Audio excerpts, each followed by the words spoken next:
Oh, welcome everyone. Bienvenue. Hello, everybody. Hi, Mike. Good morning. How are you?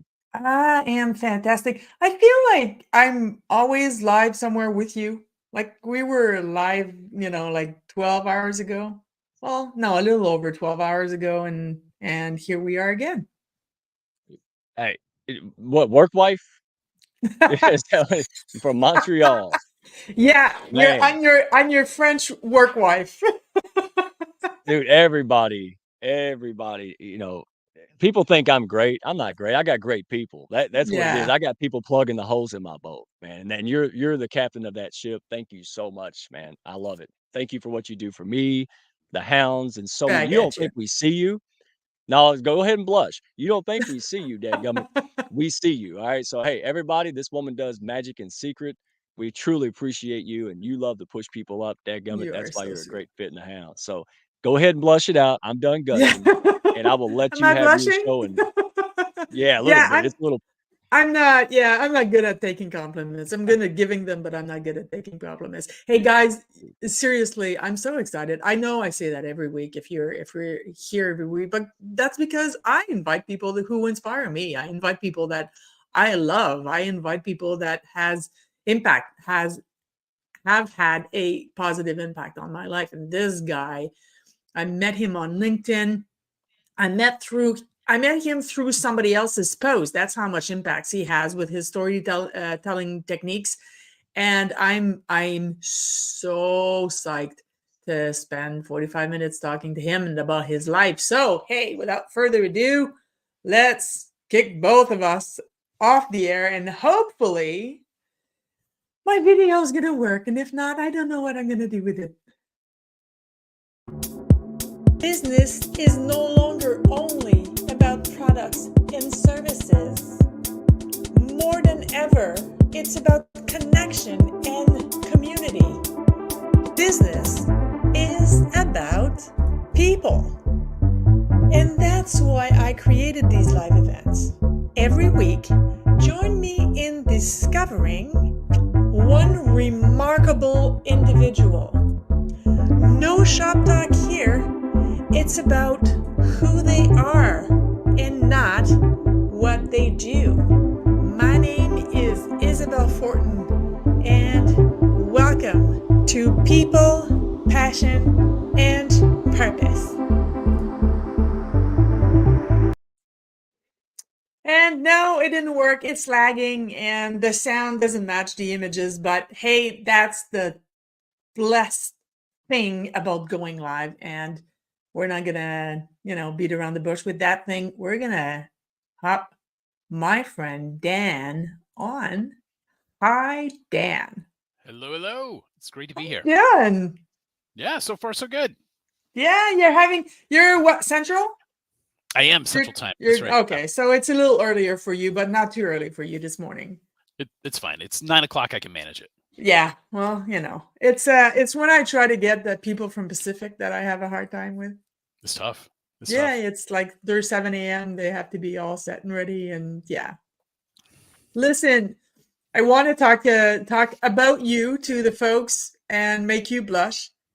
Guys, seriously, if you don't know Dan, you're missing out. He's had the most interesting life, and hopefully he'll get into that a little bit. And now he is the master storyteller, and he teaches how to build a great story to have the most impact. And I was, I think I was on the first cohort of your class. That's Was right. I? Absolutely. Oh Yeah. my God. And I don't know. It's not lack of time. It's not lack of dedication. It's just we get busy, and I've put it aside a little bit, and it's been my intentions to go back, and hopefully I'll do that. Actually, no, I am going to do that real soon. So Dan, of course, I know we said that offline. When we speak with entrepreneurs, it is in I'm incapable of getting only a personal answer, right? Because we take our passion, we take our purpose, and we make a living out of it. So we're going to try to keep it personal and keep it about you and not necessarily what you do. But if it's okay, then if it is, then it's okay. So my first question is, who has had the most influence on your life and why? Yeah, that's great. So if I can, step back just 1 second, right? Of So course you can. in your opening, you talk about, we're going to talk about who they are, not what they do. But Yes. it's been, my experience. I was in the Air Force for 25 years. I was a fighter pilot for the first half of that time, and then I was a military diplomat, and then I left the Air Force about 4 years ago. And what I found is that the secret for me is to make who I am mesh with what I do. And when I can put those two things together, I don't have to, like it certainly doesn't feel like work, right? It Yeah. is what I enjoy doing and who I enjoy, serving and doing there. But if I think about the person who has the most influence, right? There's a few ways, to answer it. Of course, I watched some of your earlier episodes, so I was prepared for the question. You're so sweet. So the I think for most people, at least for me, certainly my family has had the biggest Mm. impact on who I become. My mother, my father, the people who appear in those earliest stories in our lives that Mhm. then ripple throughout the rest of our life. They are they're certainly at the center of those. And then my wife. I've known her since second grade. We grew up together. We played together as kids. We lived like 5 houses apart. Um, after high school, we went our separate ways and then reconnected around our 10-year reunion. And now, I've been able to live all over the world and do interesting things with her. And I couldn't imagine a better person or a better life to do that with. But if I really like drill in tight on a moment where a person really influenced my life, it would be a person that I was deployed with. I was deployed from the summer of 2016 until the summer of 2017 to Qatar, running the day-to-day air operations against ISIS. And there was Hmm. a two-star there that I was working for, and he was making some really, really tough decisions, and he was teaching me how to make these really, really difficult, like life and death decisions as well. Mhm. And observing him and the way that he um, took the job incredibly seriously, but also understood that he had maybe gaps in his knowledge or in his understanding, or didn't completely understand what the illusions might be in his own thinking. He was persistent about asking other people and genuinely wanting like their feedback and their input before he made those types of decisions. And eventually, he trained me to start making many of those strike decisions instead of him. So I took on that responsibility and I learned that from him. But once I came back to the U.S., I was back in D.C. I'd finished up my my deployment. I was at the Pentagon, and the Pentagon is not always the most exciting place. But one afternoon, it's about 3 o'clock in the afternoon. I was down in the Pentagon food court, and it's mostly deserted because nobody's down there at 3 o'clock. And I was reading a book because my job wasn't especially challenging at the time. And I look up, and here's this 3-star. He'd been promoted in the meantime, walking up to me, and he's like, "Hey, Beef," because that was my call sign. In the Air Force, like, "Hey, sir, how are you?"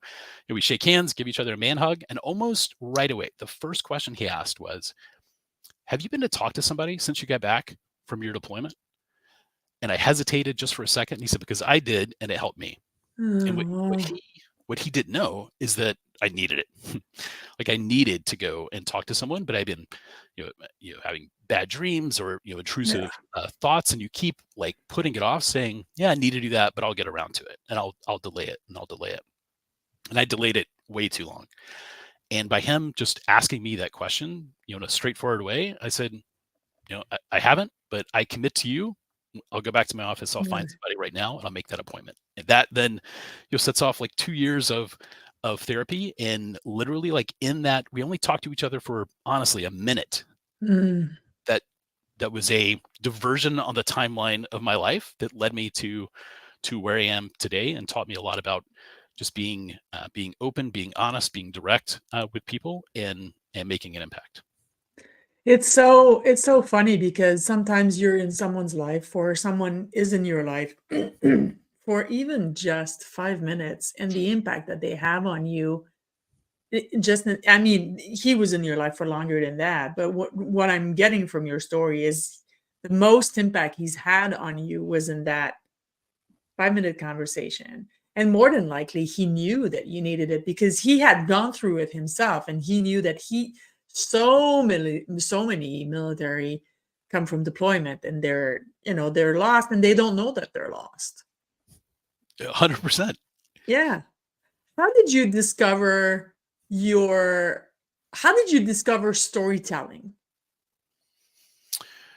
So I was, I was a good student all through school. I was a good writer, and I was pretty effective in my classes. I was never a fiction reader. I'm still not a fiction reader, right? I read tons of nonfiction, and my wife thinks I'm the most boring reader ever. And then I was, a fighter pilot, and fighter pilots tell lots of stories. That's We true. we say only your stories only have to be 10% true, but we'll waive the 10% rule if they're funny. Yeah, for having served in the Air Force, I concur with that. But it's true. But the other thing that happens is, I was a pilot training instructor first. Like, as soon as I graduated from pilot training, I stayed there as a first assignment instructor pilot to start teaching right away. And one of the things that we would say all the time is that you will never live long enough to make all the mistakes yourself. That's true. You have to learn from the mistakes of others. And the way that you do that is through stories and through storytelling. So, on Friday nights, during, pilot training in our room, or later, in fighter squadrons in the bar, or in, Nellis Air Force Base in Las Vegas, sort of the home of, fighter pilot bars in the Air Force. When you look around, there's people doing goofy stuff and playing goofy games, but at every table, there is somebody telling somebody else a story. And those stories are the things that, like, literally save people's lives, that shape their careers, because you're able to take someone else's experience and add it to yours without having that pain. And if we step back just a second to the story of the general in the Pentagon, he told a super short story in that moment. He asked me a question, and he said, because I did go get help and it helped me. And even just that tiny bit where he made it, like, personal to him, and he shared his experience with me, is what convinced me to do that. Then later, I was a speechwriter in the Air Force as well, so I started thinking more precisely about how to communicate those stories. And then, as I teach, stories are always the most effective way to convey that. So about 2 years ago, I decided to get really focused on stories and storytelling, and understand it in a really deep way, so that I could help other people to have the same experience that I had had. And you do it very, very, very well. Thank you. Thanks. Yeah. How did you, regardless if it's storytelling or if it's something else, either in your personal life or in your past life, in the sense that when you were a pilot, but how did you have you found your purpose? And if so, not your purpose, but your passion, and if so, how? Like, was it by accident? Was it somebody introduced you to something? So there's, I'm fortunate to be pretty good at a lot of things, right? I'm a pretty good cook, and I enjoy food, and I enjoy, cooking and experiencing new new cuisines and new foods. I'm a pretty good woodworker. Like, the desk that I'm sitting at here, I built, I was able to build myself and put those things together. But but ultimately, the thing that I find myself going back to over and over and over is, I'm passionate about understanding the way that I think, right? About understanding the way that Wow.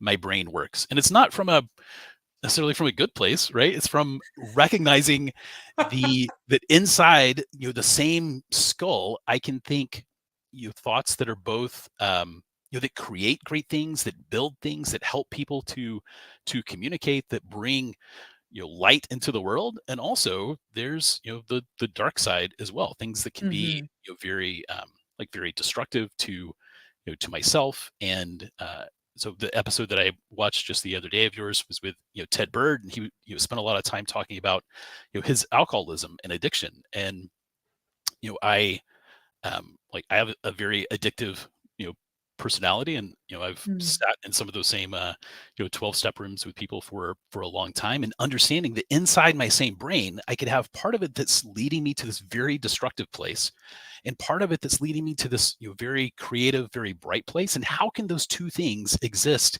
here? In the And then same brain. 100%. And then as I was making these life or death decisions, at that point I was already aware that I had sort of those two pieces that were in my brain, but people's lives could end, would end because of the decisions that I was making. So I wanted to make sure that I was Mm. making them in the clearest possible way, that I was not misleading myself, that I was not talking myself into something that I shouldn't be. And after I left the Air Force and spent lots of time in therapy as well, examining that, what I found was the best way to overcome those those illusions, or those two parts of my brain, was to talk to somebody else. That when I can meet with somebody else and we can have an honest, um, trusting conversation, you show up with your biases, I show up with my biases, but they offset. I start to see things from a perspective that's not my own. And I always, always, always make better decisions and have more clarity when I communicate with somebody else. So my passion is figuring out what's going on inside here and trying to use it to a way that leads to more good than bad. That's so interesting because I mean, I don't know how many of these episodes I've done so far, but everybody says something very specific. Like, Ted was, Mhm. he's very passionate about helping others overcome their alcoholism and spending a lot of time in the AA movement, and that's fantastic. And he was very funny in the way that he answered that question. Well, I discovered my passion by drinking a lot of Mhm. alcohol, Yeah. but I have never, even in my personal life, and not throughout this process, I've never met anyone who said, "Hey, my passion is figuring out how my brain works." Because most people, our inner world, our inner thoughts, we're creators, obviously, that's undeniable. But I I feel that because we're creators, we kind of refuse to also be a witness.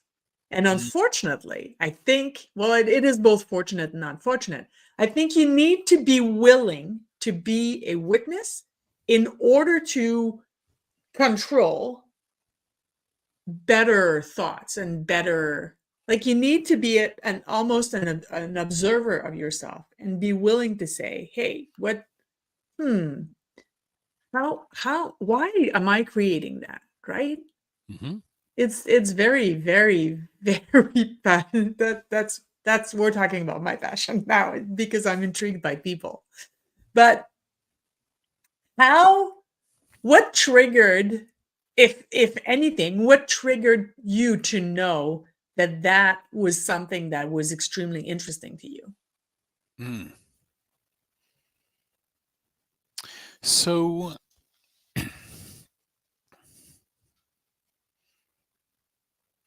so honestly, like part of it is like sitting in in 12-step rooms, talking to other people, and I've talked about this on LinkedIn before as well, but those rooms are full of stories.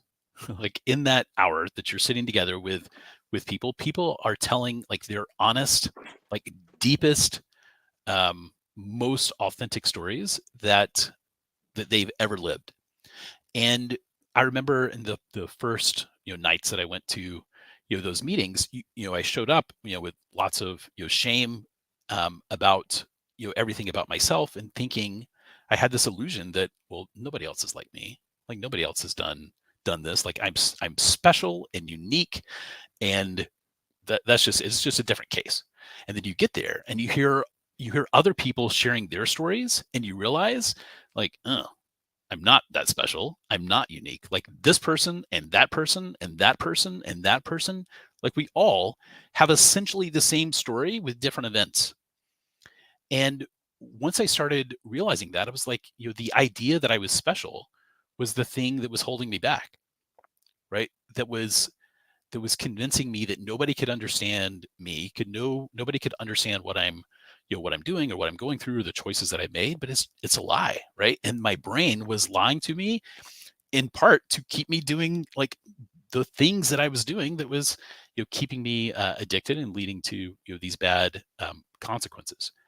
And I would say probably like in those moments are when I really started to pay attention to other people's stories and to really like tune in and recognize that what I believe isn't necessarily true. And the way to actually get closer to that truth isn't by going deeper into my own brain, but by listening to what's going on inside someone else's. I think there's so much, humans have so much more in common that okay, let me rephrase that. More things that unite us that divide us. And I think that what is resonating to me, other than the fact that I'm being bothered by my dog right now, is that we need the other to bounce idea off of, to get validation,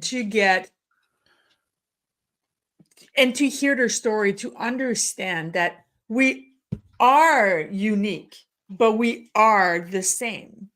Because we all have the same basic needs, right? We all need to be loved, need to be secure, need to be warm, need to be fed, need to be all of these things.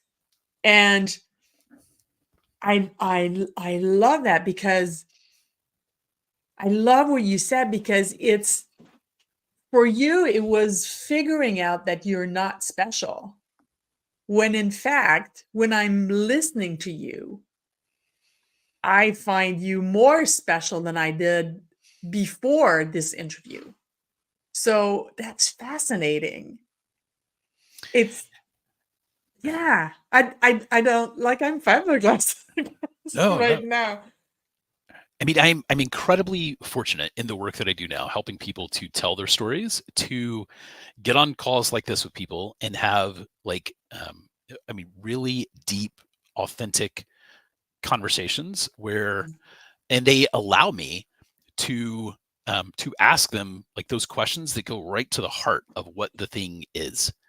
And in the experience of doing that, I've written like 420 stories or something in the past 2 years. I've interviewed hundreds of people. What I start to see is people start telling me, their stories, and you find these patterns that exist for so many people. Like one of the patterns that comes up over and over and over is someone who is living according to someone else's standards. And then they eventually decide to let go of those and start living for themselves. And then their story is about how their life is better having done it. And I have told that story probably a dozen times, whether it's from, one was a lawyer, a corporate lawyer in Hong Kong. Others, are coaches. Others are, all around the world. And it's this intersection at the same story. And they start telling me, and I've got to be cautious not to, presume the story, ahead of time. But by the time we get to the end, I'm like, yeah, I get it. But what that also lets me do is to help them make these connections that they have never been able to make for themselves before. Because they'll tell me something like, oh, that's interesting that you say that, because just a few minutes ago, you told me about when you were a kid and this other thing happened. And it seems like to me that those are just parallel things that are happening at different times in your life. And they're like, yeah, you're 100% right. I've never thought about that. And this experience of trusting someone and trying to remove the polish and the facade is like incredibly educational about ourselves and about other people and about how we operate in the world. I could talk to you for hours, I think. Thank you. No, I know. It's, yeah. And that's, this, and you have heard a few of my stories. I'm a mindset coach, and I literally tell people, you need to bounce it off somebody else, because you're trying to read the bottle from inside, the label from inside the bottle. And so you need the other person to bounce it back off you, but it takes a lot of humility, and you have to give yourself grace and love and acceptance, and just say, hey, listen, I'm, the patterns that I created, and the limiting beliefs that I've created and all that, and all of that, when I did create them, because that's what we did, there was a purpose to them, and I'm going to let go of them if they no longer serve me. But I'm I can just imagine, just by hearing, by working with people's life story, how privileged you feel, knowing you a little bit, how privileged you feel, because some of our stories are really, like, hard, or yeah, it's Yeah. yeah. No, right, right. They are hard, right? I mean, life Yes. life is hard, but Yes. I mean, what I see is, the people will tell me these stories, and I've done stories with people who maybe they have a what they believe to be a terminal cancer diagnosis, or people who have made the decision to end their lives, and then they have a conversation with somebody that literally like saves their life, Yeah. and as well as people who have lost their jobs, or maybe they had a business that closed, and they're talking to me, so they like the way their life, the turn that their life took. But what I Mhm. find is that after that tragedy or after that trauma, they chose to rebuild their life in a different direction.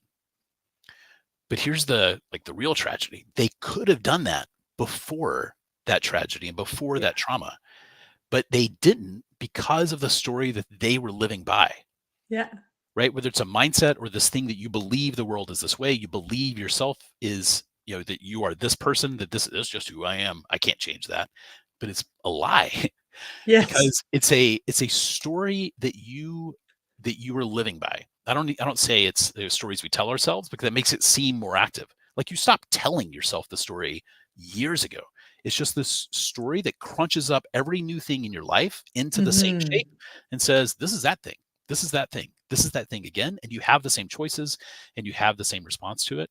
You have the ability to make that change before those tragedies and before that trauma, but it is intensely uncomfortable to let go of those stories that you have. But when you do, you realize, well, one, it's kind of scary because the person that I think I am, I've kind of just made up. And if that's not who I am, like, who am I really? And what choices can I make to drive me towards the person that I actually want to be?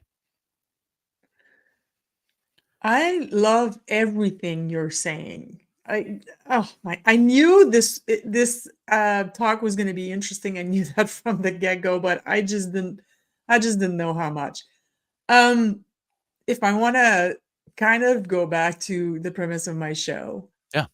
um with all that being said, what would you say your life's purpose is, and how did you come to find it?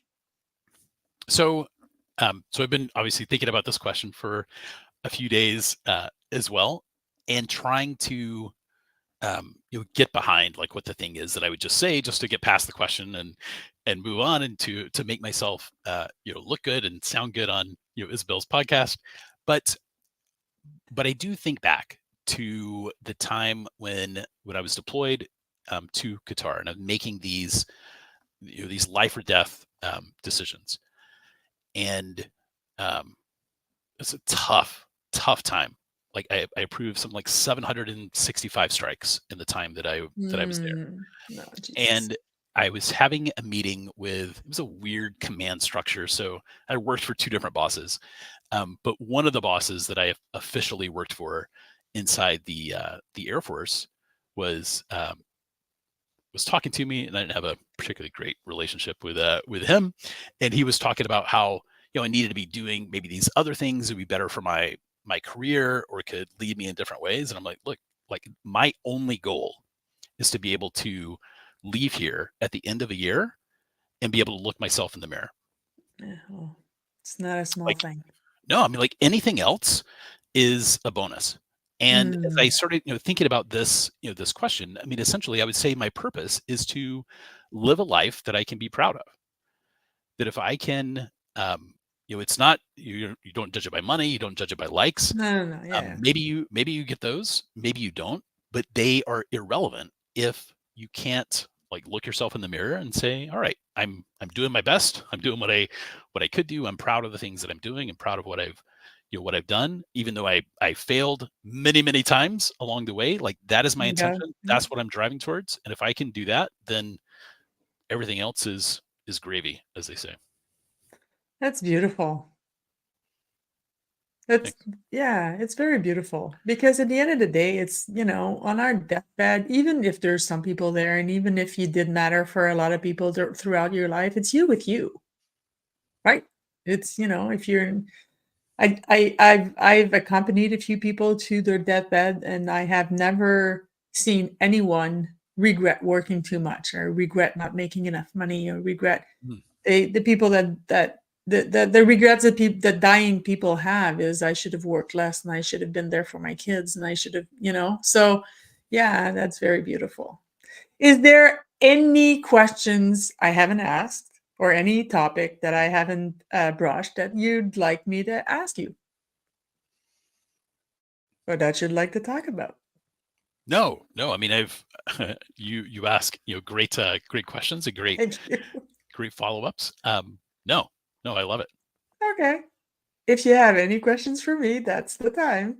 Hey, Yeah. we're almost going to make it in 30 minutes. No, I mean, I'll go as long as you as long as you Hey, want to go. But well, at some point you're going to have to shut me up, I think. well, I mean, one of the questions that I ask a lot of people, right? People who maybe they come to me making because they need to make a decision and they want to practice what I preach. They come to me to sort of talk about their decision and what they're doing. The question that I often start with is like, what's your big plan? Like, what is the big thing that you're working towards? So I'd love to hear from you. Like, what's your big plan? Oh, that's a great question. Oh, I'm going to remember that one. My life's plan, my great life on a personal level is to leave this planet and having brought joy to as many people, joy and laughter to as many people as I possibly can. I'm not a stand-up comic. I will never be. Not that they're not great. I'm actually friends with a few of professional stand-up comics here in Canada, but I find that humor is for me my best coping mechanism. We laugh in my family, we laugh at everything, we laugh at funeral, we laugh at one another, and we laugh at ourselves first and foremost. And the day I lose my joy and the day I stop laughing, I yeah, no, it's yeah, through joy and laughter, I want to impact the most people as I possibly can and help them out. I'm not looking for a legacy. I don't have kids. I don't need a legacy. I'm not looking to be remembered in 100 years from now. I'm not Mozart. Um, I want to impact the daily lives of people in a positive way. And sometimes it's just making them laugh when they're having a moment or making them see that whatever they're going through right now is not it's never as bad as we think it is. It's never as bad. There's always a way out. And I think that the reason there's always a way out is because we created the situation. So therefore there's an out, right? Mhm. I can't remember who said that.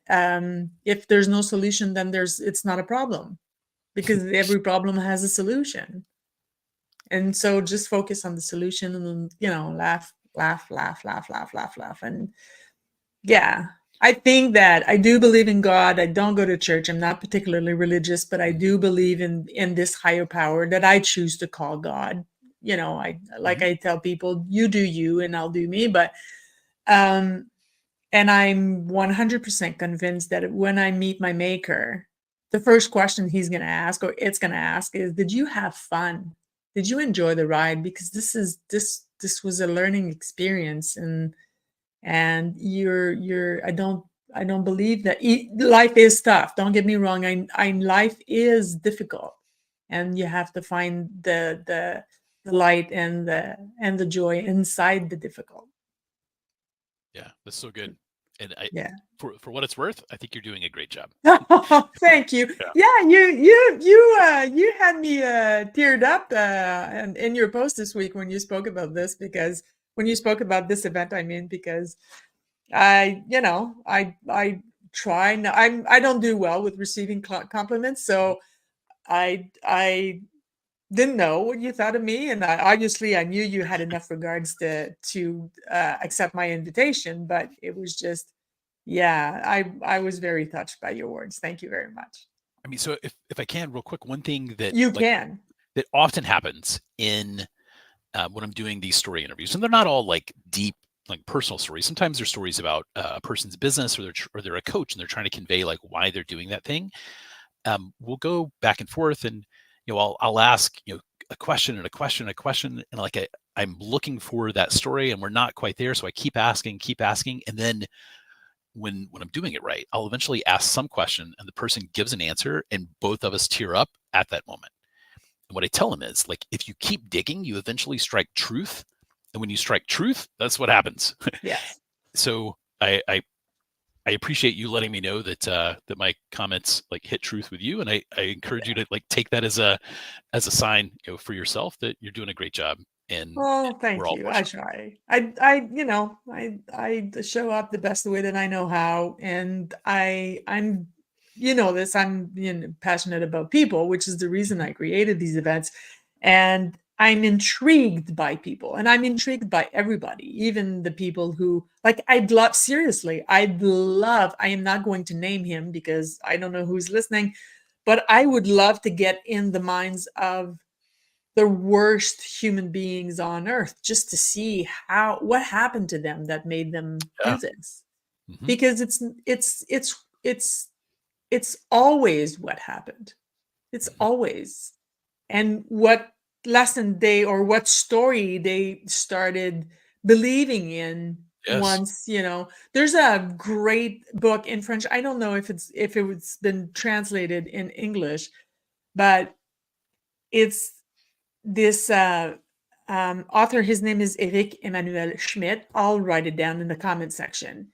And he wrote a novel about what would have happened in history had Hitler made the Vienna Fine Art School, because he was refused twice, because he was a painter. Some people right. know, some people don't. And that's what he aspired to. So how would that have changed the world's history? And it's such a great book, because it's one moment. It's one moment in history that more than likely changed his life, and then therefore, unfortunately, the life of millions after him. So yeah, We all have like those moments in our own lives, and I love how you like connect it right back to the very first story that I told at the end. You're a master storyteller. Oh, thank you. And it's all because of you. It's all because of how you teach. And guys, seriously, if you are looking to learn anything about storytelling, please connect with Dan. He's the most welcoming and kind human I know. And he has so much to teach all of us about storytelling. And that's it. Go connect with him. Thank you. I thank you so much, Dan. And guys, next week is the great CJ, Dr. Constance Leyland. And guys, seriously, hold on to your coffee next Thursday morning, because I'm not going to have room to say 2 consecutive words. And I love it at that. Thank you very much, Dan. Thanks, everybody. And I'll see you next week. We'll see you. Bye.